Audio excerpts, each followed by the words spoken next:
Hello viewers, সাজগোজের platform থেকে আমি ফারিদা আবারও আজকে লাইভে চলে এসেছি এবং আমার সাথে আজকে একজন স্পেশাল গেস্ট আছেন। আপনারা হয়তো অলরেডি অ্যানাউন্সমেন্ট পেয়ে গেছেন।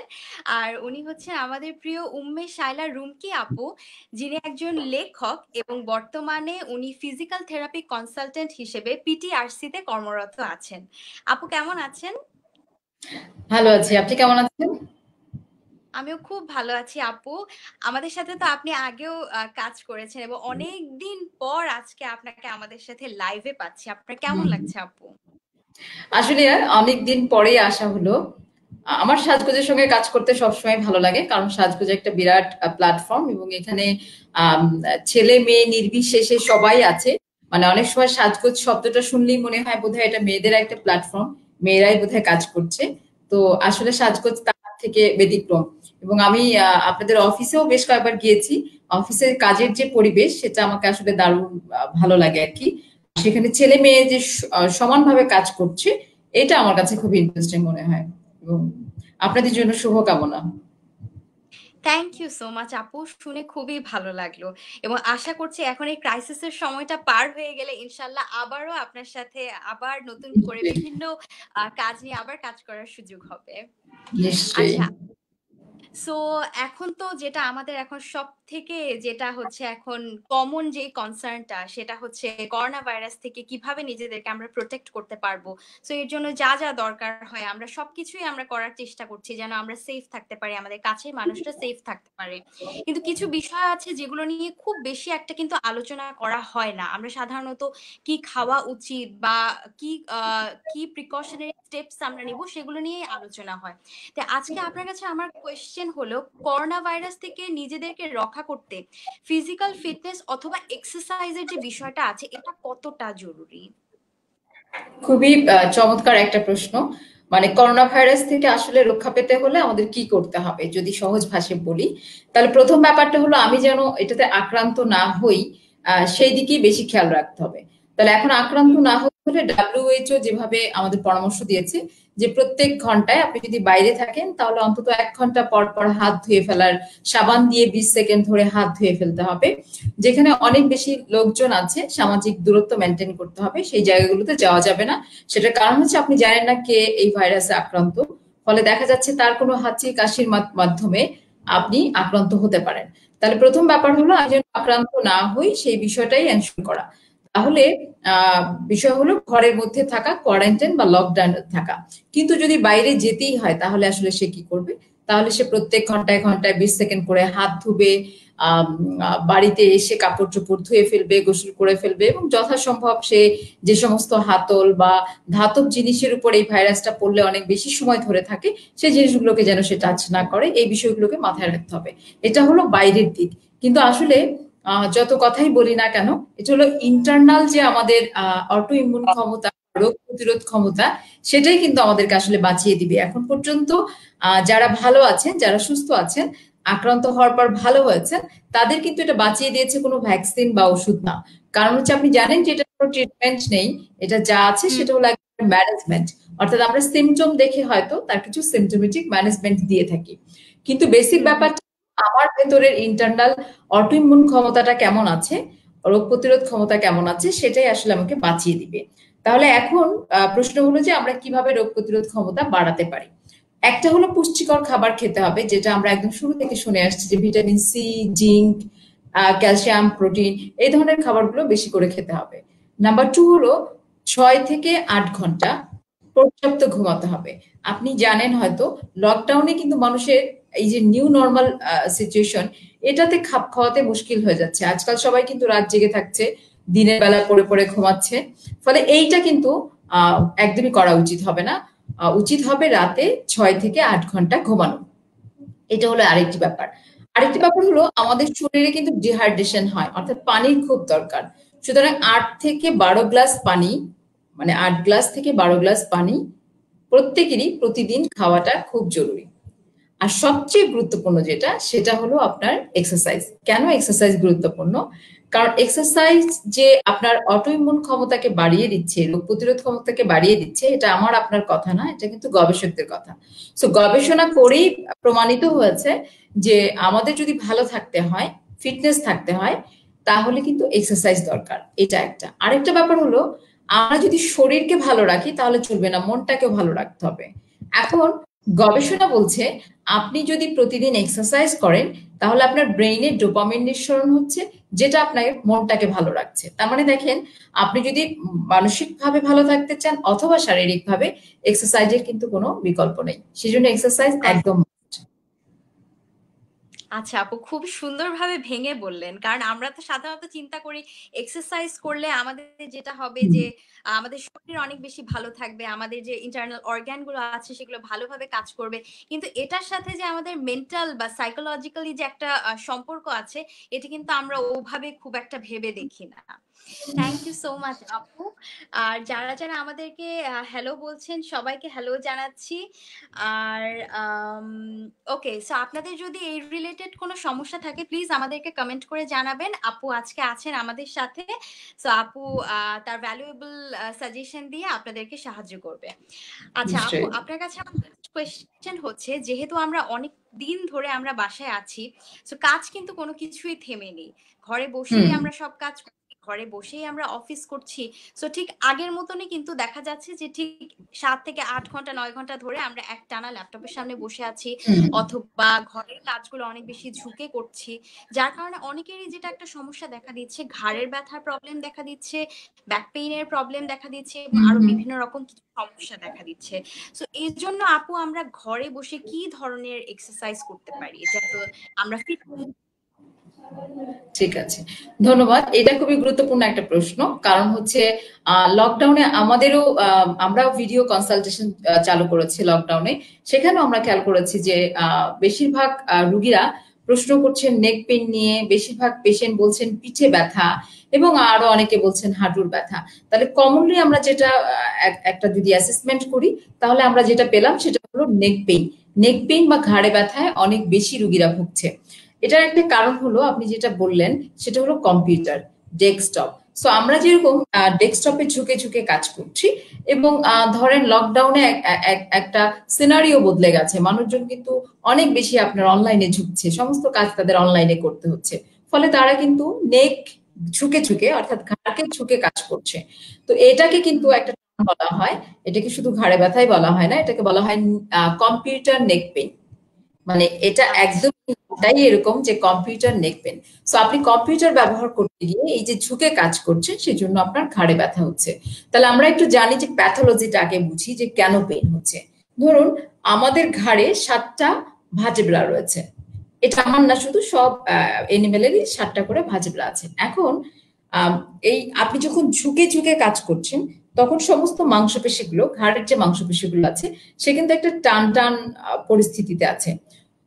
আমি যদি আরেকটু ভালো করে উদাহরণ দেই, যেমন ধরুন এটা যদি আমি একটা রোপ মনে করি, তাহলে এটা যদি একটু ফ্লেক্সিবল থাকে, আপনার কিন্তু নড়াচড়া করতে সহজ হচ্ছে। কিন্তু যদি এটা টান টান হয়ে যায়, তখন কিন্তু আপনার টেন্ডার পয়েন্ট বা পেইন বেশি হচ্ছে। সেরকম আপনি ঘাড় যখন ঝুঁকে কাজ করছেন, ঘাড় থেকে পিঠ পর্যন্ত যে লম্বা মাসেল গুলো রয়েছে, মাংসপেশিগুলো রয়েছে, সেগুলো কিন্তু, লিগামেন্ট রয়েছে, সেগুলো কিন্তু একটা টান টান অবস্থার মধ্যে পড়ছে। তাহলে এবার আপনি চিন্তা করে দেখেন, কাজ করছেন 2 থেকে 4 ঘন্টা, 5 ঘন্টা, 6 ঘন্টা এক নাগাড়ে বসে, এবং আপনার মাংসপেশিগুলো কিন্তু ঘাড়টাকে আর সাপোর্ট করতে পারছে না। তখন কি হচ্ছে, একটুখানি পেইন হচ্ছে। আপনি কি করছেন, তখন একটু হালকা মাসাজ করছেন, হয়তো একটু আইস থেরাপি দিচ্ছেন, কিংবা একটা পেইন কিলার খেয়ে দিচ্ছেন।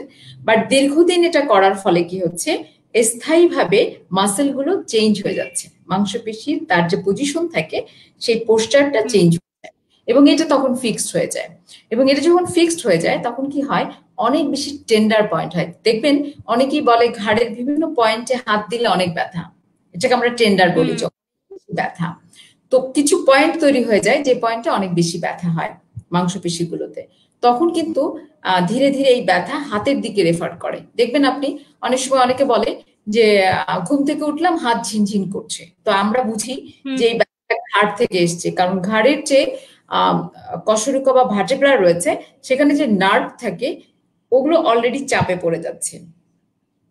তো ফলে যখন নার্ভ কম্প্রেশন হয় তখন ঝিনঝিন হুম, হুম। পেইন, এবং এটার কিন্তু শেষ স্টেজে গিয়ে প্যারালাইসিসও হয়ে যায়, অনেকে হাত দিয়ে আর শক্তি পায় না, কোনো কাজ করতে পারে না। সুতরাং দেখেন একটা সিম্পল ঘটনা, কিন্তু আপনি এটার কনসিকুয়েন্সটা কিন্তু অনেক বড়, মানে একদম লাস্ট অনেক। স্টেজে কিন্তু। হ্যাঁ, রাইট। তো আমাদের এই ব্যাপারে আসলে সচেতন হওয়া খুব জরুরি। তাহলে এই নেক পেইন থেকে আপনি যদি মুক্তি পেতে চান, বা কম্পিউটার নেক পেইন থেকে কি করতে হবে? প্রথম যেটা করতে হবে সেটা হলো এক নাগাড়ে দীর্ঘ সময় বসতে পারবেন না। গবেষণা বলছে, আমি বলছি না, গবেষণা বলছে প্রত্যেক 20 মিনিট পর অন্তত 2 মিনিটের জন্য উঠে দাঁড়াতে হবে, পজিশন চেঞ্জ করতে হবে। তাহলে আপনাকে কিন্তু প্রত্যেক 20 মিনিট পর 2 মিনিটের জন্য অন্তত একটু রাউন্ড করে আসতে হবে, ঘুরে আসতে হবে। অথবা আপনি যদি বসে থাকেন সেখানে দাঁড়িয়ে থাকবেন, উঠলেন এবং আচ্ছা। সামান্য কিছু স্ট্রেচিং করলেন। স্ট্রেচিং কিন্তু খুব সহজ, আজকে আমি একটু দেখিয়ে দিই। স্ট্রেচিং মানে হচ্ছে টান দেওয়া, স্ট্রেচ করা। সো ধরেন আমি যদি ঘাড়ের ডান দিকে স্ট্রেচিং করি, সো আমি আমার মাথাটাকে দিয়ে ঘাড়টাকে দিকে নিয়ে নিলাম, ঘাড়ের ডান দিকে স্ট্রেস হলো। একইভাবে আমি বাম দিকে করলে বাম দিকে স্ট্রেস হলো। একইভাবে আমি ঝুঁকলে নিচে হলো, এবং একইভাবে আমি পিছনের দিকে গেলাম। খুব সহজ, মানে ঘাড়ের যত রকম মুভমেন্ট হয় আপনি প্রত্যেক 20 মিনিট পর প্রত্যেকটা মুভমেন্ট 2 থেকে 3 বার করে করবেন, যথেষ্ট। এটাই যথেষ্ট এখান থেকে বাঁচার জন্য। নাম্বার 2 হলো, আপনাকে যেহেতু কম্পিউটারে কাজ করতে হয়, তাহলে পজিশনটা এমন হতে হবে যেন আপনাকে ঝুঁকতে না হয়। তাহলে সেটা কিভাবে করতে পারেন? আপনার আই লেভেল বরাবর কম্পিউটারটাকে করে নিতে হবে। অর্থাৎ আপনি যদি কাজ করেন, তাহলে আপনার চোখ 90 ডিগ্রি, অর্থাৎ আই লেভেল বরাবর থাকছে, এবং আপনি এভাবে কাজ করছেন। কিন্তু যদি কম্পিউটার অনেক নিচু থাকে, তখন আপনাকে ঝুঁকতে হচ্ছে। কম্পিউটার অনেক উপরে থাকে, আপনাকে এক্সটেনশন করতে হচ্ছে। So always I hmm. Level, এটা হলো সবচেয়ে আই ইম্পর্টেন্ট। আই লেভেল বরাবর করতে হবে আপনাকে আপনার কম্পিউটারটা। আর যারা মোবাইল ব্যবহার করছেন, তাদের জন্য আমার একটা পরামর্শ হচ্ছে, আপনারা উপর হয়ে শুয়ে, আমরা যেরকম উপর হয়ে শুয়ে বই পড়তাম, চাইলে সেইভাবে করতে পারেন। তাতে দুটো লাভ হয়। এক হচ্ছে ঘাড়ের এক্সটেনশন এক্সারসাইজ হয়ে যাচ্ছে, একই সঙ্গে পিঠের এক্সারসাইজ হয়ে যাচ্ছে, কারণ আপনি তো নর্মালি উপর হচ্ছেন না, কিন্তু যখন আধা ঘন্টা 1 ঘন্টার জন্য কাজ করছেন, উপর হয়ে করলে অটোমেটিক্যালি আপনার একটা এক্সারসাইজ হয়ে যাচ্ছে। তো সেটা করতে পারেন পিঠের জন্য।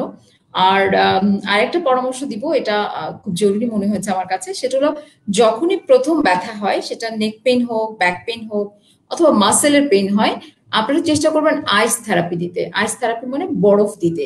আমরা বলি 24 ঘন্টা থেকে 72 ঘন্টা পর্যন্ত এটাকে অ্যাকুট বলা হয়। অ্যাকুট মানে এখনই হলো। তো এখনই যদি হয়, সেসব ক্ষেত্রে ice better rather than hot therapy. কারণ হট থেরাপি দিলে কি হয়, হিট দিলে ব্লাড সার্কুলেশন বেড়ে যায়। তো সাধারণত টেন্ডার যে মাসেল থাকে সেখানে আইস আইস দেওয়াটা জরুরি।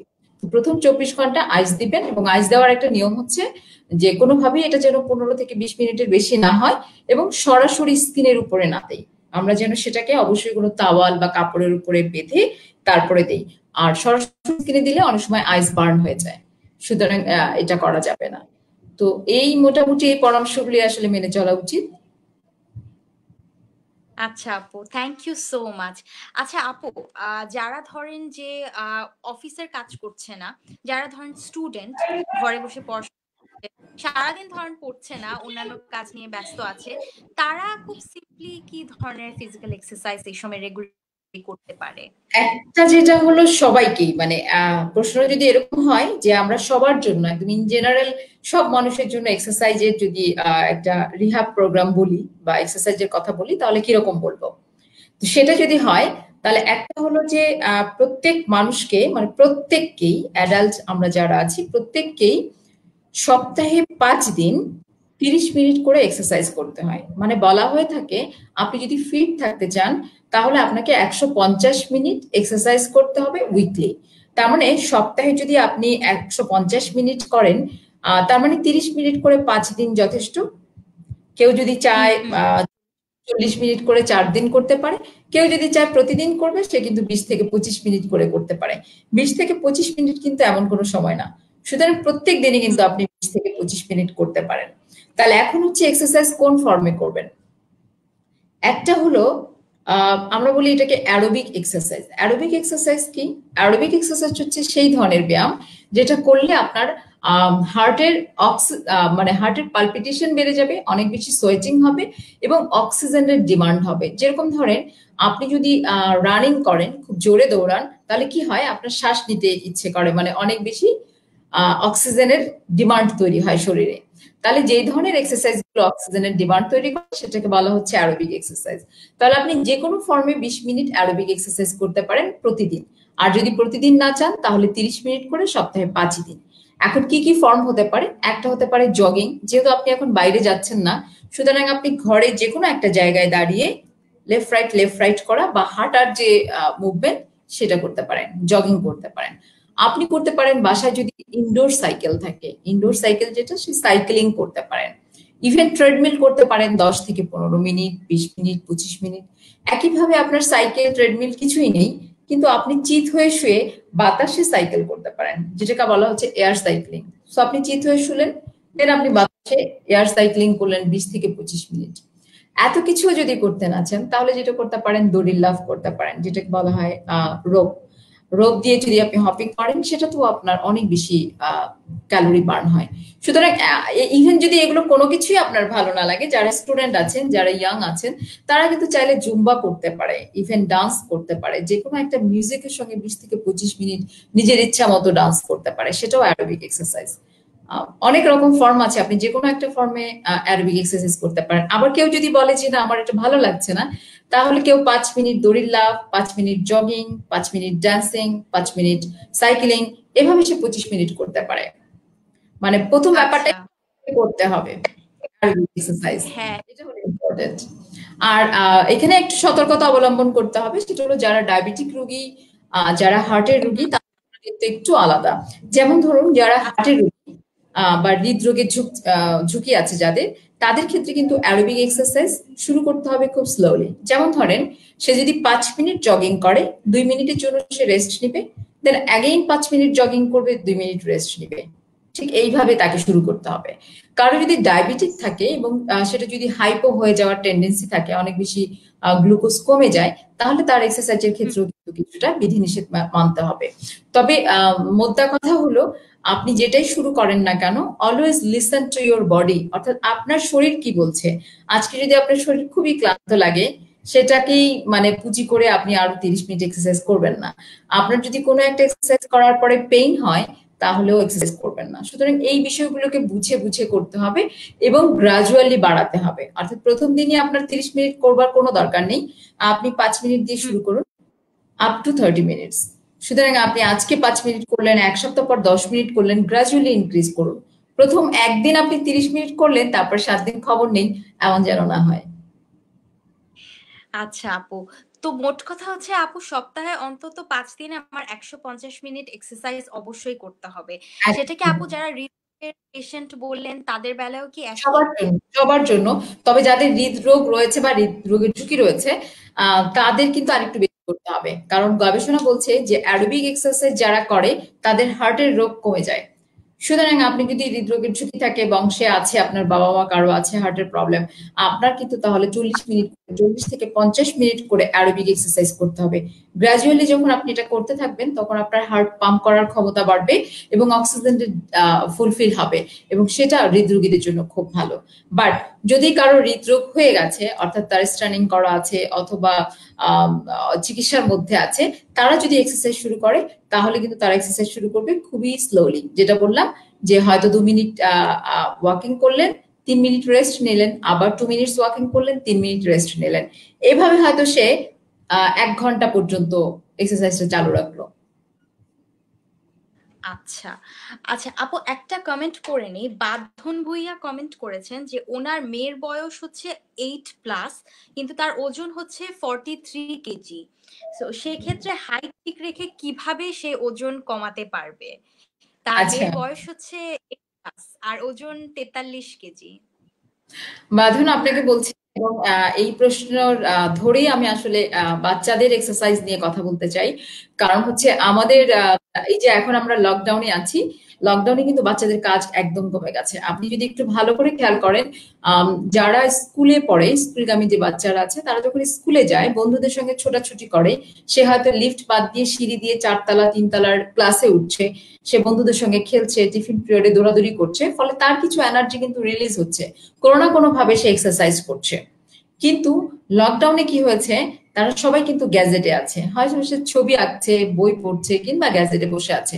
তার মানে তার কিন্তু খেলাধুলা, এবং যাদের সিবলিংস নেই, ভাই বোন নেই, তারা কিন্তু আর এক্সারসাইজও করার সুযোগ পাচ্ছে না। সুতরাং বাবা মা হিসেবে আমাদের দায়িত্ব হলো তাদেরকে এমন একটা ফর্মে নিয়ে আসা, এমন ভাবে এক্সারসাইজ বা ইনডোর গেম প্ল্যান করা যাতে এক্সারসাইজ হয়। এখন আমি কিছু পরিকল্পনা বলে দিচ্ছি, বাঁধন আপনি এটা ফলো করতে পারেন আপনার বাচ্চার সঙ্গে, কারণ এটা খুবই জরুরি। সেটা হলো আমাদেরকে কিছু ইনডোর গেম তৈরি করতে হবে, যে গেমস এর মধ্য দিয়ে আমার ক্যালোরি বার্ন হচ্ছে। যেমন ধরেন টেবিল টেনিস। আপনি যদি টেবিল টেনিস খেলেন তাহলে প্রায় 100 ক্যালোরির মতো বার্ন হয়ে যায়, 119 ক্যালোরির মতো বার্ন হয়ে যায় মাত্র 10 মিনিট টেবিল টেনিস খেললে। আবার আপনি যদি দড়ির লাফ দেন, প্রায় 15 মিনিট দড়ির লাফ 59 ক্যালোরির মতো বার্ন হয়।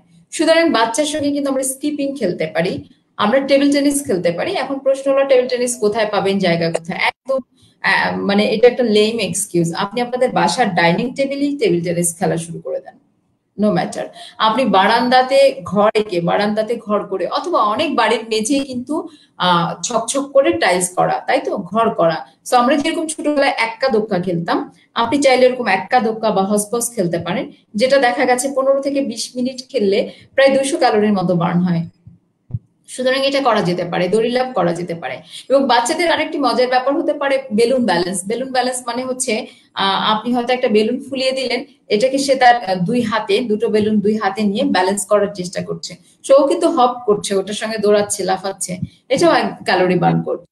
একইভাবে আপনি যেহেতু 8 বছর বলছেন, শেপ টেপ খেলতে পারেন। সেটা কিরকম, আপনি হয়তো ঘরের মধ্যে চক দিয়ে বা দড়ি দিয়ে ট্রায়াঙ্গেল এঁকে দিলেন, স্কোয়ার এঁকে দিলেন, সার্কেল করে দিলেন, এবং ওকে বললেন যে প্রথম লাফ দিয়ে ট্রায়াঙ্গেলে যাও, পরে লাফ দিয়ে চতুর্ভুজে যাও, তারপরে সার্কেলে যাও। সো ও কিন্তু সার্কেলও শিখছে, একইভাবে ইনডোর গেমস এর মাধ্যমে সে তার এক্সারসাইজটাও করে নিচ্ছে। সুতরাং এইটা একটা ইম্পর্টেন্ট ব্যাপার বাচ্চাদের এক্সারসাইজের জন্য। আর অবশ্যই ফুড একটা ইম্পর্টেন্ট ব্যাপার, কারণ মায়েরা অনেক সময় ভাবেন যে আমরা ফ্রোজেন ফুড খাওয়াচ্ছি না। এখন ফ্রোজেন ফুড আপনি হয়তো ঘরে বানিয়ে ফ্রিজে রেখে দিচ্ছেন, সেটাও কিন্তু তখন ফ্রোজেন ফুডই হচ্ছে। হয়তো আপনি কেএফসি থেকে আনছেন না, কিন্তু আপনি যেটা বাসায় রেখে দিচ্ছেন, সেটাও কিন্তু আপনি যখন 1 সপ্তাহ 2 সপ্তাহ পরে খাচ্ছে, সেটা ফ্রোজেন ফুডই হচ্ছে। সুতরাং চেষ্টা করবেন এই ধরনের খাবারগুলো অ্যাভয়েড করে চলা, যত বেশি পুষ্টিকর খাবার খাওয়া যেতে পারে সেটাই ইম্পর্টেন্ট। আর মায়েরা অনেক সময় মানে ভাবে যে আমার বাচ্চার বোধহয় খাওয়া হলো না। মানে একটা খুব সুন্দর প্রবাদ আছে যে মায়ের চোখ না ভরলে বাচ্চার পেট ভরে না। তার মানে মায়ের চোখ ভরতে হয়, যে এতখানি খেলেই বাচ্চার বোধহয় পেট ভরবে। তো এটা খুব একটা ভুল ধারণা। বাচ্চা যতটুকু পরিমাণ খেতে পারে সেটাই তাকে দেওয়া উচিত। চকলেট জাতীয় খাবারগুলো একটু বন্ধ করা উচিত এই মুহূর্তে, যেহেতু সে সেভাবে কাজ করছে না। এবং কার্বোহাইড্রেট জাতীয় খাবার একটু কম দিয়ে বেশি পরিমাণ পুষ্টিকর ফল, সবজি এবং দুধ, ডিম এই ধরনের খাবারে চলে যাওয়া ভালো। তবে যাই করি এক্সারসাইজ মাস্ট। আচ্ছা আপু, সো আশা করছি বাঁধন আপু তার উত্তরটা পেয়ে গেছে। আর আমার মনে হয় আপু এখানে মায়েদের এবং বাচ্চাদের একই সাথে কিন্তু দুটো লাভ হয়ে যাচ্ছে, কারণ বাচ্চার সাথে যদি খেলায় অংশগ্রহণ করে একই রাইট, সাথে কিন্তু তার নিজের এক্সারসাইজটাও হয়ে যাচ্ছে, রাইট। এবং বাচ্চা খুব সুন্দর একটা বন্ধুত্বপূর্ণ সম্পর্কও কিন্তু গড়ে তোলার একটা খুব একদম, ভালো একদম, এই সম্পর্ক। একদম। আমিও এটা মনে করি যে লকডাউনে আমাদের কিন্তু বাবা মা বা এই যে ফ্যামিলি যে বন্ডিংসটা, সেটা অনেক বেশি ক্লোজলি আমরা চলে এসেছি, অনেক বেশি ইন্টারেক্টিভ করার সুযোগ আমাদের আছে, যদি আমরা সেটা করতে পারি। আর বাচ্চার সঙ্গে কোয়ালিটি টাইম কেবলমাত্র যে শরীরকে সুস্থ রাখে বিষয়টা তা না, বাচ্চার সঙ্গে কোয়ালিটি টাইম তার মানসিক বিকাশের জন্য খুবই গুরুত্বপূর্ণ। সুতরাং এটি একটি খুবই ইম্পর্টেন্ট ব্যাপার। বাবা মা হিসাবে কিন্তু আমাদের দায়িত্ব যে অন্তত আম, পুরো দিনের মধ্যে 25 থেকে 30 মিনিট যেন কোয়ালিটি টাইম তার সঙ্গে আমরা স্পেন্ড করি। খুব ভালো বলেছেন আপু। আচ্ছা আপু, আমার আরেকটা কমেন্ট পড়বো, সেটা হচ্ছে নাইমা রহমান মৃদুলা কমেন্ট করেছেন যে আপু আমার এজ 22, বাট আমার ওয়েট 80 কেজি। ওনার বয়স 22, কিন্তু ওনার ওজন হচ্ছে 80 কেজি। এখন একটু উচ্চতা কিভাবে বলা ওনার যাবে? ওনার হাইটটা আপু এখানে উনি মেনশন করেননি, তবে উনি এটি লিখেছেন যে আমার কোনো মেডিকেল প্রবলেম নেই। সো প্লিজ যদি আচ্ছা আপু জানাতেন। আচ্ছা, নাইমা বোধহয় নাম না? জি আপু, নাইমা। নাইমা, আপনার জন্য আমি ধরে নিচ্ছি যে আপনার হাইট আমাদের এভারেজ যেরকম উচ্চতা থাকে হয়তো সেরকম উচ্চতায় আছেন। তো সেক্ষেত্রে অনেক বেশি ওভারওয়েট বা অনেক বেশি ওজন আপনার আছে। আমি একটু সহজ ভাষায় অন্যদের ক্ষেত্রেও বলে দিচ্ছি। সেটা হলো আমাদের একটা বিএমআই আছে আর কি, আমাদের বডি মাস ইন্ডেক্স, অর্থাৎ আমার উচ্চতা এবং আমার বয়স অনুযায়ী কেমন ওজন থাকা উচিত। তো সাধারণত আপনার উচ্চতা যদি 5 ফিট 4-5 হয়, অর্থাৎ 5 ফিট 4 বা 5 ইঞ্চি হয়, তাহলে ওজন থাকা দরকার আসলে 55 থেকে 56 কেজি। তাহলে সেভাবে যদি আমরা একটা হিসাব করি, আমি ধরে নিলাম আপনি ইভেন আপনি যদি 6 ফিটও হন, 6 ফিট উচ্চতর হন, আপনার ওজন থাকার কথা 60 থেকে 62। তো সেখানে 80 কেজি আসলে অনেক বেশি ওজন। তাহলে এই বর্ধিত ওজনটাকে কিন্তু আপনাকে এখনই কমিয়ে ফেলতে হবে, কারণ মাত্র 22 বছর বয়স। এবং আমি খুব দুঃখের সঙ্গে বলছি, আমরা যত পেশেন্ট দেখি 22 বছর হোক 23 বছর হোক, ওভারওয়েটের কারণে তারা কিন্তু অনেক অনেক রোগে ভুগছেন। তার মধ্যে একটি হলো হাঁটুর ব্যথা, আরেকটি হলো আপনার পায়ের গোড়ালি ফুলে যাওয়া। এবং খুবই দুঃখজনক ভাবে বলতে হয় যে এই ওভারওয়েটের কারণে কিন্তু অনেকেরই কোলেস্টেরলের সমস্যা হচ্ছে, থাইরয়েডের সমস্যা হচ্ছে, ডায়াবেটিসের সমস্যা হচ্ছে, এবং এটি মাত্রা দিন দিন বেড়েই যাচ্ছে। এবং আজকেও আমি কিছুক্ষণ আগে যে পেশেন্টকে দেখলাম, তার বয়স মাত্র 23 বছর, কিন্তু এত বেশি ওজন যে সে যখন ঝুঁকে ঝুঁকে কাজ করছে তার নেক পেইন হচ্ছে। সুতরাং ওজন কমানোটা খুব জরুরি। এখন প্রশ্ন হলো কি করে কমাবো, যে যে প্রশ্নটা আসলে সবাই করে, এবং সবাই মোটামুটি এটা, অনেক এক্সপার্ট রয়েছেন, অনেক বিশেষজ্ঞ রয়েছেন, অনেকেই অনেক ধরনের কথা বলেন, অনেকেই ইউটিউব চ্যানেল দেখেন, অনেকে অনেক কিছু জানেন। কিন্তু আমি বেসিক্যালি যেটা বলবো সেটা হলো, ওজন কমানো কোনো ব্যাপারই না যদি আপনার ইচ্ছা থাকে। মানে প্রথম ব্যাপারটাই হলো আপনাকে কমিটেড হতে হবে, আপনাকে কমিটমেন্ট করতে হবে নিজের সঙ্গেই। এবং আমি আমার নিজেকে কোন জায়গায় দেখতে চাই, কত কেজি ওজনে দেখতে চাই, তার একটা প্রি প্ল্যান করতে হবে। ধরেন এবং আরেকটা কথা একটু বলবো, সেটা হচ্ছে আমাদের এখানে বেশিরভাগ মানুষেরই একটা চাহিদা থাকে যে রাতারাতি যেন হয়। হ্যাঁ, রাতারাতি যেন ফর্সা হই, রাতারাতি যেন ভালো স্টুডেন্ট হয়ে যায়, রাতারাতি যেন বিদেশ চলে যায়, সবকিছুই খুব হাড়ি রাতারাতি করার ইচ্ছে। তো মনে রাখতে হবে, ওজন কখনোই রাতারাতি কমবে না। ওজন কমাবার জন্য আপনাকে একটা সার্টেন পিরিয়ড দিতে হবে। তাহলে আপনি যদি এখন ঠিক করেন যে আমি 1 বছর সময় নিলাম হাতে, এবং এই 1 বছরে আমি 20 কেজি ওজন কমাবো, এটা আমার টার্গেট। তাহলে আপনি ধরে নেন যে আমাকে তাহলে প্রত্যেক মাসে কত কেজি করে কমাতে হবে। খুবই ছোট ছোট করে চিন্তা করেন। এখন দেখুন, ওজন কমানোর জন্য আমাকে কি করতে হবে? দুটো কাজ। এক হচ্ছে, আমার খাবারে এমন, আমার ডায়েটে এমন কোনো খাবার থাকতে পারবে না যেটা আমার ওজন বাড়াচ্ছে, নাম্বার ওয়ান।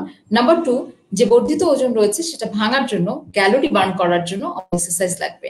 সুতরাং অনেক রকম ওষুধ বাজারে পাওয়া যায়, অনেক রকম গ্রিন টি, অনেক রকম অনেক কথা বলে, কিন্তু আমি আমার পার্সোনাল অভিজ্ঞতা থেকে বলতে পারি, আমি একদম দায়িত্ব নিয়ে বলতে পারি, সেটা হচ্ছে এক্সারসাইজ হচ্ছে একটি প্রথম এবং প্রধান মেথড, যেটা আসলে স্বাস্থ্যকর ভাবে আপনার ওজনকে কমাবে এবং আপনাকে ফিট রাখবে।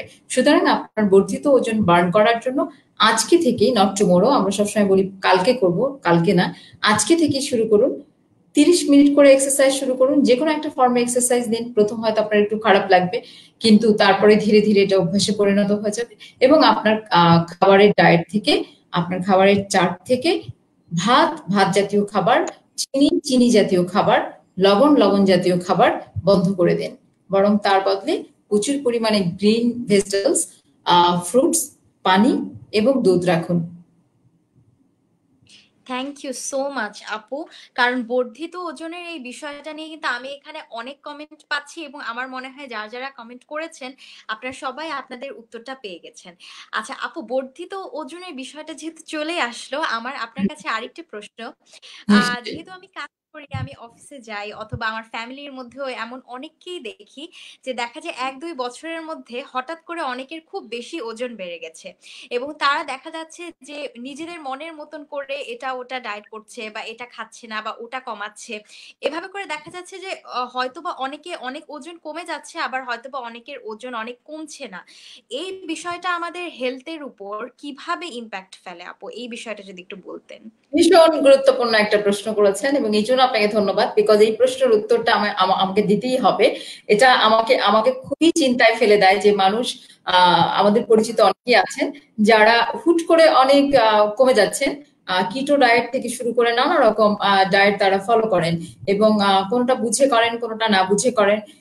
আমার মনে হয় যে যারা আসলে ডায়েট ফলো করতে চান তাদের অবশ্যই একজন বিশেষজ্ঞ ডায়েটিশিয়ানের পরামর্শ নেওয়া উচিত, কারণ তারা এই বিষয়ে লেখাপড়া করেছেন। তিনি আপনাকে অ্যাসেসমেন্ট করবেন, তিনি আপনার খাবার ধরন, চরিত্র, ঘুম থেকে কখন উঠছেন, সমস্ত কিছু বিচার বিশ্লেষণ করে আপনাকে একটা ডায়েট চার্ট দিবে। ফলে সেটা ফলো করা উচিত, রেদার দেন ইউটিউব দেখে বা অন্যান্য ফেসবুকে। এবং আরেকটা কথা একটু বলতেই হয় যে আজকাল ফেসবুকে পরামর্শ দেবার জন্য এত এত মানুষ রয়েছেন, এবং তারা সবাই হয়তো সব বিষয়ে এক্সপার্ট নন, তারপরও তারা পরামর্শ দিয়ে যাচ্ছেন। এবং আমরা সাধারণ মানুষরা অনেক সময় সেই পরামর্শগুলো শুনছি, যেটা মেনে চলারও চেষ্টা করছি। তো আমি বলবো যে এই কাজটা প্লিজ দয়া করে করবেন না। অবশ্যই যে যে বিষয় বিশেষজ্ঞ সেখানে যাওয়া উচিত, তাদের সঙ্গে কথা বলা উচিত। এখন যেটা বলবো, হঠাৎ করে ওজন বেড়ে যাওয়ার কিন্তু শুধুমাত্র কারণ একটাই যে আপনি অনেক খাচ্ছেন, সেরকম না। হঠাৎ যদি ওজন বেড়ে যায় তাহলে মেডিসিন বিশেষজ্ঞকে দেখাতে হবে, এই জন্য যে আপনার থাইরয়েড আছে কিনা। কারণ অনেক সময় থাইরয়েড বা কিছু হরমোনাল ইমব্যালেন্সের কারণেও আপনার ওজন হঠাৎ বেড়ে যেতে পারে। সুতরাং হঠাৎ যদি ওজন বেড়ে যায় বা ওজন কমে যায়, তাহলে সেটার একটা মেডিকেল প্যাথোলজিক্যাল কোনো হিস্ট্রি আছে কিনা সেটা দেখাটা খুব জরুরি। নাম্বার 2, আপনার একটু সেডেন্টারি লাইফস্টাইল আছে কিনা। সেডেন্টারি লাইফস্টাইল মানে ইনঅ্যাক্টিভ লাইফ, অর্থাৎ আপনি কাজ করছেন কম, একদম মুভমেন্ট করছেন কম। বা দেখা যাচ্ছে, আমি যদি একটা লাইফস্টাইল বলি, দেখা যাচ্ছে আপনি সকালে ঘুম থেকে উঠছেন, খুব তাড়াহুড়া করে কিছু না খেয়েই অফিসে দৌড়ে চলে যাচ্ছেন, এবং অফিসে গিয়েও আপনি বসে রইলেন এবং অফিসে যখন বসে রইলেন তার ফাঁকে ফাঁকে আপনি হয়তো খুবই জাঙ্ক ফুড খাচ্ছেন, সিঙ্গারা খাচ্ছেন, সমোসা খাচ্ছেন। তারপরে হচ্ছে আপনি দুপুরবেলা হয়তো একটু লাঞ্চ করছেন, খুবই কম। এবং অনেকেই আবার দেখি যে সেই সময় হয়তো ফ্রুটস খাচ্ছে, কার্বোহাইড্রেট না খেয়ে দেখা গেল যে এক বক্স ফ্রুট নিয়ে গেছে। কেউ হয়তো শুনেছে যে শশা খেলে ওজন কমে, সে হয়তো দুপুরবেলা শুধুমাত্র শশা কিংবা গাজর খাচ্ছে। বিকেল বেলা তিনি আবার হয়তো বন্ধুদের সঙ্গে আড্ডা দিতে গিয়ে বার্গার খাচ্ছেন, স্যান্ডউইচ খাচ্ছেন। এগুলো খেয়ে দিয়ে তিনি যখন রাতে বাড়ি ফিরছেন তখন তিনি একদম ভরপেট খেয়ে ঘুমাতে যাচ্ছেন। তো পুরো লাইফস্টাইলটাই আসলে একটা সেডেন্টারি এবং বাজে লাইফস্টাইল। তো সবার জন্য বলছি, যারা শুনছেন এই প্রোগ্রামটা, যারা দেখছেন আমাদেরকে, তাদের জন্য বলছি খাবারটা হতে হবে, it should be like pyramid. Pyramid মানে হচ্ছে, যদি আমি এরকম ট্রায়াঙ্গেল করি, তাহলে ট্রায়াঙ্গেল মানে কি, সকালবেলার খাবার হতে হবে অনেক ভালো, মাঝখানের খাবার হতে হবে মোটামুটি কম, রাতের খাবার হতে হবে কম। This is pyramid. ওকে, তাহলে আপনি যখন সকালে বের হচ্ছেন তখন অবশ্যই রাজার মতো খেতে হবে। মানে সকালে ব্রেকফাস্টটাই হবে লাইক এ কিং। রাজারা যেভাবে অনেক খায় সেরকম অনেক খেয়ে আপনাকে বের হতে হবে, কারণ এই খাওয়াটাই হচ্ছে আপনাকে সারা দিনের এনার্জি দিবে। এটা হলো প্রথম কথা। দুপুরবেলা আপনি যখন খাচ্ছেন তখন চেষ্টা করবেন সেখানে কার্বোহাইড্রেট কম খেতে, কারণ কার্বোহাইড্রেট যেটা, সেটা আপনি সকালে খেয়েছেন, কেমন রুটি, ভাত, নুডলস, এনিথিং আপনি সকালে খেয়েছেন, তাহলে দুপুরে আপনি কিছুটা কম খাবেন এবং রাতে আরো কম খাওয়ার চেষ্টা করবেন। এই হচ্ছে, এই পিরামিডটা হচ্ছে মেনটেন করতে হবে, নাম্বার 1। নাম্বার 2 হচ্ছে, আপনি যদি কম ঘুমান তাহলে আপনার ওজন বাড়তে থাকবে। সুতরাং আপনার ঘুম প্রপারলি হচ্ছে কিনা সেটা দেখাটাও খুব জরুরি। নাম্বার 3 হচ্ছে, আপনার যদি মুড অফ থাকে, অর্থাৎ আপনার যদি মন খারাপ বা ডিপ্রেশন থাকে, সেটাও কিন্তু আপনার ওয়েট বাড়ার একটা কারণ। এখন দেখা যাচ্ছে আপনার অফিসে অনেক রকম স্ট্রেস রয়েছে, অনেক রকম ঝামেলা, আপনি সারাক্ষণই টেনশনে থাকেন, স্ট্রেসে থাকেন, তাহলে আপনি চাইলেও কিন্তু ওজন কমাতে পারবেন না। সুতরাং ওজন কমানোর জন্য এটাও কিন্তু আপনার মাথায় রাখতে হবে যে আমি কতটা হেলদি লাইফ লিড করছি, আমি কতটা স্ট্রেস ফ্রি থাকছি, আমি কতটা টেনশন মুক্ত থাকছি। সুতরাং এই সবগুলো ব্যাপারই হচ্ছে গুরুত্বপূর্ণ। আরেকটি কথা বলবো যেটা শুনতেই হবে, সেটা হলো, আমরা অনেকেই মনে করি যে আমি খুব কম খাচ্ছি কিন্তু তারপর আমি কেন মোটা হয়ে যাচ্ছি, আমি তো কিচ্ছু খাই না। আমার তাই আসে, আপা আমি কিছুই খাই না ম্যাডাম, বিশ্বাস করেন আমি কিছু খাই না। এখন আপনি তো খুব কম খান। যেমন আমি একটা ছোট্ট গল্প শেয়ার করতে চাই। আমাদের কাছে একবার একটা পেশেন্ট আসলো, ও প্রায় 120 কেজি ওজন। তোকে আমি যতই জিজ্ঞেস করছি যে তোমার খাবার তালিকা আমাকে বলো, ও বলছে আমি তেমন কিছুই খাই না। আচ্ছা, তারপরে যেটা শুনলাম সেটা খুবই প্যাথেটিক, যেটা বললাম, ও ঘুম থেকে উঠে 12টা থেকে 1টা, 12টা বা 1টার সময় উঠে দুপুরবেলা, ঘুম থেকে উঠে সে চলে যায় বাইরে, এবং বাইরে গিয়ে সে 3 কাপ চা খায়, যেখানে সে 2 চামচ করে চিনি খায়। থিঙ্ক, আপনি 3 কাপ চায় যদি 2 চামচ করে চিনি খান, আমি একটা ছোট্ট উদাহরণ দিই, 1 কাপ চায় প্রায় 86 ক্যালোরি থাকে। এখন 3 কাপ চায় আপনি কত ক্যালোরি খাচ্ছেন? সুতরাং আপনি চিনির সঙ্গে কিন্তু ক্যালোরি ইনজেক্ট করছেন, এবং এটা বার্ন করার কোনো উপায় নেই। কোনো এক্সারসাইজ আপনি করছেন না, তাহলে ও সারাদিনে 8 থেকে 10 কাপ চা খাচ্ছে এবং 15 থেকে 16 কাপ চিনি খাচ্ছে, সঙ্গে জিলাপি খাচ্ছে, মিষ্টি খাচ্ছে। সুতরাং মিষ্টি জাতীয় খাবার কিন্তু আপনার ওজন বাড়াবে যত কমই আপনি খান না কেন। এটা একটা। আরেকটা হলো খুব এলোমেলো খাবার। আজকে সকাল 8টার সময় নাস্তা করলেন, আগামী দিন 10টায়, তার আগের দিন 7:30টায়, তারপরে করলেন না একদিন। এরকম যারা করবে তাদেরও কিন্তু আপনার ওজন বাড়তে থাকবে, কারণ আমাদের বডির একটা ক্লক আছে। আমাদের বডি ঠিক করে নেয় যে আপনি প্রতিদিন কোন সময় কি খাচ্ছেন, তাহলে সেইভাবে এনজাইম আসে, সেইভাবে এনজাইম গুলো ভাঙা হয়, সেইভাবে বডি হ্যাবিচুয়েটেড হতে থাকে। কিন্তু আপনি যদি সেই কন্ট্রোলটা না রাখেন, তাহলে যেটা হয় বডিও ছেড়ে দেয় এবং আপনি ওজন বাড়তেই থাকে। সুতরাং এই সমস্ত কিছুর মধ্যে যেটা মূল পয়েন্ট, সেটা হলো খুবই ডিসিপ্লিনড এবং নিয়মতান্ত্রিক জীবন ব্যবস্থার বাইরে আপনি আসলে ওজন কমানোর কথা চিন্তা করতে পারেন না। খুব সুন্দর বললেন আপু, এবং খুব গুরুত্বপূর্ণ কিছু ইনফরমেশন আমাদের সাথে শেয়ার করলেন। কারণ শুধুমাত্র আমাদের আশেপাশে একটাই ব্যাপার দেখা যায় যে সবাই ওজন বেড়ে যাচ্ছে বলে খাওয়া কমিয়ে দিচ্ছে, এবং দেখা যাচ্ছে যে অনেকে হয়তো বা মাথা ঘুরছে বা ব্রেন ঠিকভাবে কাজ করছে না, এই সমস্যাগুলো দেখা দিচ্ছে কারণ আমরা রুট যে কজটা হতে পারে সেটাকে আমরা অ্যাড্রেস না করে অন্যান্য বিষয়ের দিকে বেশি আমরা গুরুত্ব দিচ্ছি। এটাই। আমি একটা উদাহরণ দিতে চাই, বলতে চাই। আমার এক পেশেন্ট ছিল, ওনার হাঁটুতে ব্যথা ছিল, তো ওনার ওজনের জন্য হাঁটু ব্যথা ছিল। তো উনি বিভিন্ন রকম যে প্রোগ্রাম গুলো চালু আছে, আমি সবকিছুর নামও মনে নেই, ব্ল্যাঙ্কেট ট্লাঙ্কেট দিয়েও অনেক সময় ওজন কমায়, কিছু চিরা পানি, লেবু পানি, অনেক কিছু দিয়েছে, অনেক কোম্পানি খুলে বসেছে অনেকেই, যেখানে আপারা, খালারা, মামারা যাচ্ছেন এবং মানে এটা এক ধরনের প্রতারণাই, কিন্তু ওইভাবে হয়তো অনেকে বলতে পারে না, আমি বললাম। তো যেটা হয়, ওরকম চিরা পানি টানি খেয়ে, একদম না খেয়ে বা কম খেয়ে, তো যেহেতু আপনার 3 মাস বা 4 মাসের একটা প্রোগ্রাম থাকে, আপনি কার্বোহাইড্রেট খাচ্ছেন না, ওই জিরা পানি খাচ্ছেন, চিনি পানি খাচ্ছেন না, এবং এভাবে চলছেন, ফলে আপনার কিন্তু আহ আহ কিছু ওজন কমে যায়, খুবই দ্রুত 5-6 কেজি ওজন কমে যায়, এবং আপনি খুব হ্যাপি যে আমার ওজন কমে যাচ্ছে। কিন্তু একটা সার্টেন পিরিয়ডের পরে কিন্তু আর ওজন কমছে না, এবং তখন আপনি ডিপ্রেশনে চলে যাচ্ছেন। নাম্বার 1। নাম্বার 2 হচ্ছে, এই পেশেন্ট গুলোতে আমরা খেয়াল করে দেখেছি যে তাদের প্রয়োজনীয় মিনারেলস এবং ভিটামিন ডি ডেফিসিয়েন্সি হয়। তখন কি হয়, তাদের হাঁটুর ব্যথা আরো অনেক বেশি বেড়ে যায়। আগে সেটা ওভারওয়েটের জন্য হাঁটুর ব্যথা ছিল, একরকম কারণ। এখন তিনি ওয়েট কমিয়েছেন অনেকখানি, কিন্তু প্রয়োজনীয় minerals, vitamins, vitamin D, calcium, এগুলোর অভাবে তার কিন্তু হাঁটু ক্ষয় হয়ে যাচ্ছে, ফ্রাজাইল হয়ে যাচ্ছে, ফলে আরেক ধরনের পেইন হচ্ছে। সুতরাং এটা খুবই ইম্পর্টেন্ট। আপনি যখন ডায়েট ফলো করছেন, তখন অবশ্যই একজন নিউট্রিশনবিদ বা একজন পুষ্টিবিদের পরামর্শ নেবেন, কারণ তারা যে পড়াশোনা করেছেন, তাদের জ্ঞানটাও তো আসলে মানে কাজে লাগাতে হবে। আমরা যদি সবাই সবকিছু ফেসবুকে পেয়ে যাই, সবাই লাইভে এসে সব প্রোগ্রাম বুঝে যায়, তাহলে চলবে না। আমাদের কিন্তু উদ্দেশ্য থাকে অ্যাওয়ার্ড করা, আপনাকে একটুখানি সচেতন করা, ট্রিটমেন্ট দেওয়া না। ট্রিটমেন্ট কিন্তু আপনাকে দিতে হবে according to your body weight, আপনি কেমন, সেটার উপর নির্ভর করে আমাকে ট্রিটমেন্ট দিতে হবে, একদম ইন্ডিভিজুয়াল অ্যাসেসমেন্ট। কিন্তু এটার লাইভে আসার উদ্দেশ্য কিন্তু জাস্ট একটু অ্যাওয়ারনেস, যে আপনি অ্যাওয়ার হচ্ছেন কিনা, আপনার বর্ধিত ওজন আপনাকে যে কষ্ট দিচ্ছে, এ ব্যাপারে আপনি অ্যাওয়ার হচ্ছেন কিনা, সচেতন কিনা, এটাই মূল উদ্দেশ্য থাকা উচিত। থ্যাংক ইউ সো মাচ আপু।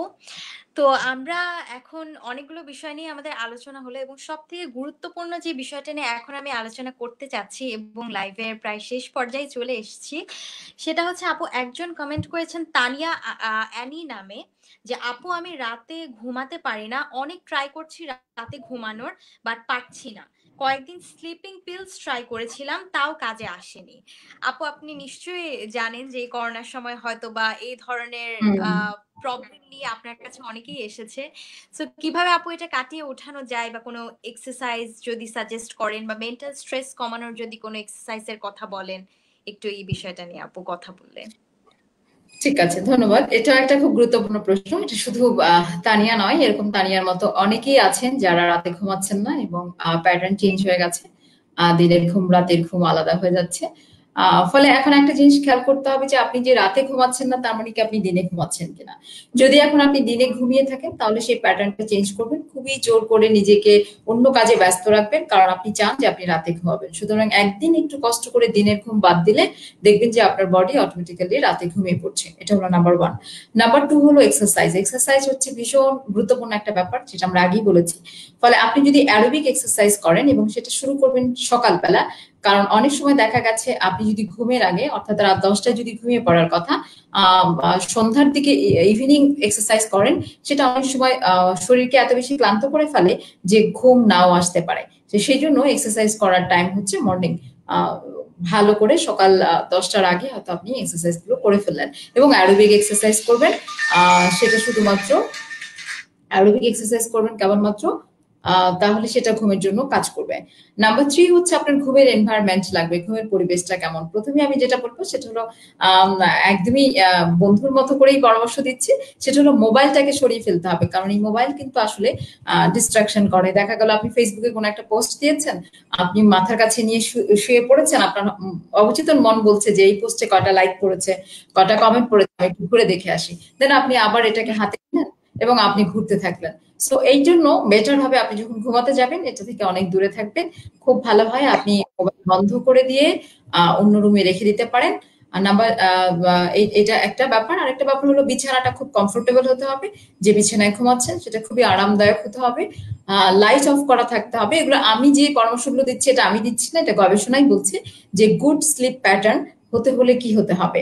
তো যেটা হবে সেটা হচ্ছে লাইট বন্ধ করতে হবে। অনেক সময় আমরা নীল রঙের আলো দেই, সেটাও দেওয়া যাবে না। কারণ নীল রঙের আলো বা অন্য যে কোনো ধরনের আলো আমাদের বডিতে যে ঘুমের জন্য যে কেমিক্যালস, কি বলবো, কেমিক্যালস গুলো রিলিজ হয়, সেই কেমিক্যালস কে বাধাগ্রস্ত করে। সেই জন্য লাইট অফ করতে হবে। আর হচ্ছে কাম অ্যান্ড কোয়াইট পরিবেশে ঘুমাতে হবে। কিছু যোগা প্র্যাকটিস করতে পারেন, যোগা ঘুমের জন্য খুবই ইম্পর্টেন্ট। তবে সবচেয়ে বড় কথা, স্ট্রেস থাকলে ঘুম হবে না। কারণ স্ট্রেস হচ্ছে আমাদের টক্সিক হরমোনকে অনেকখানি বাড়িয়ে দেয়, যেটা আপনার স্লিপিং প্যাটার্নকে চেঞ্জ করে ফেলে। সুতরাং যদি কোনো মানসিক সমস্যা থেকে থাকে, যদি কোনো ভয় আতঙ্ক থেকে থাকে, তাহলে অবশ্যই একজন সাইকিয়াট্রিস্টের সঙ্গে কথা বলতে পারেন। যারা মানসিক সমস্যা নিয়ে কথা বলে তারা কিন্তু চাইলে আপনার সঙ্গে কথা বলতে পারে। অনেক সময় এটাকে আমরা বলি টক থেরাপি। সুতরাং আপনি একটুখানি তার সঙ্গে কথা বলেও কিন্তু ভালো বোধ করতে পারেন। তবে একটা কথা মনে রাখতে হবে, সবার সঙ্গে আপনার টক থেরাপি করা যাবে না। কারণ হচ্ছে সবার সঙ্গে কথা বললেই কিন্তু আপনি আসলে ভালো থাকবেন না। কখনো কখনো যার সঙ্গে কথা বলছেন সেই ব্যক্তিটি খুব গুরুত্বপূর্ণ। কারণ দেখা গেল তিনি আপনাকে এমন ধরনের পরামর্শ দিচ্ছেন যেটা আপনাকে উল্টো আরো বেশি রিয়াকশন নিচ্ছেন। সুতরাং কথা বলা বা টক থেরাপি যেটাই বলছি সেটাও কিন্তু কাউন্সিলরের কাছ থেকে নিতে হবে। যারা সাইকিয়াট্রিস্ট, যারা সাইকোলজি নিয়ে কাজ করে, যারা সাইকোথেরাপি দেয়, কেবলমাত্র সেরকম এক্সপার্টিসের কাছ থেকেই নেবেন। আমার মূল কথাটাই হলো আপনারা যারাই ফেসবুক, ইউটিউব দেখে প্রচুর পরিমাণে পরামর্শ নিচ্ছেন, দয়া করে পরামর্শ এক্সপার্টিসের কাছ থেকেই নেবেন। অবশ্যই আপু, কারণ আমরা ফেসবুক থেকে বা যে কোনো একটা সোর্স থেকে যখন একটা ইনফরমেশন ফলো করছি, সেটা আদৌ আমার সাথে যাচ্ছে কিনা সেটাও আমি জানি না, এবং সেই ইনফরমেশনটার সোর্সটা কতটুকু অথেন্টিক সেটাও কিন্তু আমি জানছি না। আচ্ছা আপু, আরেকটা বলতে চাই, উনি বলেছিলেন যে উনি স্লিপিং পিলস নিচ্ছেন। সো এভাবে না বুঝে বা নিজের মতন করে স্লিপিং পিলস নেওয়ার বিষয়টিকে আপনি কিভাবে দেখেন? আমি একদমই সমর্থন করি না। শুধু আমি না, এটা মেডিকেল সায়েন্সও সমর্থন করে না যে আপনি স্লিপিং পিল নিবেন এবং সেটার উপরে নির্ভরশীল হয়ে যাবেন। কিন্তু কখনো কখনো প্রয়োজন হয়, কখনো কখনো আপনি যদি অনেক রাত নির্ঘুম থাকেন সেক্ষেত্রে স্লিপিং পিল দিয়ে ঘুম পাড়ানোটা খুব জরুরি হয়ে যায়। কিন্তু সেটা অবশ্যই বিশেষজ্ঞের পরামর্শ নিতে হবে। আপনার অন্য কোনো প্রবলেম আছে কিনা সেগুলোকে দেখতে হবে এবং প্যাথোলজিক্যাল, ক্লিনিক্যাল সব হিস্ট্রি শুনেই আপনার আসলে এই ট্রিটমেন্টে যাওয়া দরকার। আপনি যদি সত্যি মনে করেন যে আপনি ভীষণ খারাপ আছেন, মানসিকভাবে ডিপ্রেসড আছেন, অথবা নিউরোলজিক্যাল কারণেই আপনার ঘুম হচ্ছে না, তাহলে অবশ্যই একজন মেডিসিন স্পেশালিস্টকে আপনি দেখাতে পারেন। অসংখ্য ধন্যবাদ আপু। কারণ এই বিষয়টাকে আমি কেন আনার চেষ্টা করলাম, কারণ ঘুমের এই সমস্যাটা কিন্তু আমরা আমাদের আশেপাশে অন্যান্য সময়ও দেখে থাকি, এবং এই সময়টাতে দেখা যাচ্ছে মানুষের মানসিক চাপটা এত বেশি বেড়ে যাচ্ছে যে খুব অনেকেরই একটা সমস্যা দেখা যাচ্ছে যে আমার রাতে ঘুম হচ্ছে না। তো আমরা ওই একইভাবেই দেখা যাচ্ছে যে আসল যে রিজনটা, যে আর কারণে ঘুমের সমস্যা হচ্ছে, সেটাকে অ্যাড্রেস না করে আমরা হয়তোবা স্লিপিং পিলস নিচ্ছি অথবা আরো বেশি ডিপ্রেসড থাকছি, এবং আমাদের বিভিন্ন ভাবে সেটা আমাদের হেলথেও অনেক বেশি ইম্প্যাক্ট করছে। সো আপু, থ্যাংক ইউ সো মাচ আজকে আপনার ব্যস্ত সময় থেকে আমাদেরকে সময় দেওয়ার জন্য।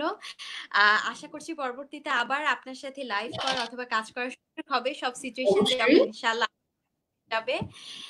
আপনার কেমন লাগলো আপু? খুবই ভালো লাগলো। আমি কিছু আমি জানি না এই পরামর্শগুলো মানুষের কাজে লাগবে কিনা, কিন্তু যদি যারা দর্শক আছেন যারা শুনলেন এতক্ষণ ধরে, তাদের যদি কারো কোনোভাবে উপকার আসি, কোনো একটা পরামর্শ উপকৃত হয়, সেটাই আমার আসলে সার্থকতা। এবং সাজগোজের বন্ধুদের যারা আছেন সবাইকে অসংখ্য ধন্যবাদ তখন আমাদের সঙ্গে থাকার জন্য। আমাদের জন্য দোয়া করবেন, আমরা যেন আরো ভালো কাজ করতে পারি, আপনাদের সেবায় থাকতে পারি, সেইটাই চাই। আর সবাই ভালো থাকবেন, সুস্থ থাকবেন। আমি একটা কথা বলি, আমার প্রোফাইলেও আছে এবং আমি এটা আমার জীবনের মোটো বলে মনে করি, সেটা হলো think positive, do regular exercise and be happy. আসলে সুখী হবেন কি হবেন না, এটা আসলে আপনার চয়েস। আপনি যদি মনে করেন যে আমি হ্যাপি থাকবো, আমি ভালো থাকবো, তাহলে সবসময় পজিটিভ চিন্তা করতে হবে। সকল রকম সমস্যা থেকেই সম্ভাবনা বের করে নিয়ে আসতে হবে, এবং একই সঙ্গে প্রতিদিন মানসিকভাবে ভালো থাকার জন্য এক্সারসাইজ করতে হবে। ভালো থাকুন। খুব ভালো লাগলো আপু আপনার একটা কথা, যে সুখী থাকার বিষয়টা কিন্তু এটা আমাদের নিজস্ব একটা চয়েস, চয়েস। একদম এই চয়েস। কথা কিন্তু আপু বলেছেন। ঠিক আছে আপু, সো লাইফটা আমি তাহলে আজকে এখানেই শেষ করছি। ভালো থাকবেন আপু, সুস্থ থাকবেন। ভালো থাকবেন, দেখা হবে আবার। খোদা হাফেজ। খুদা হাফেজ।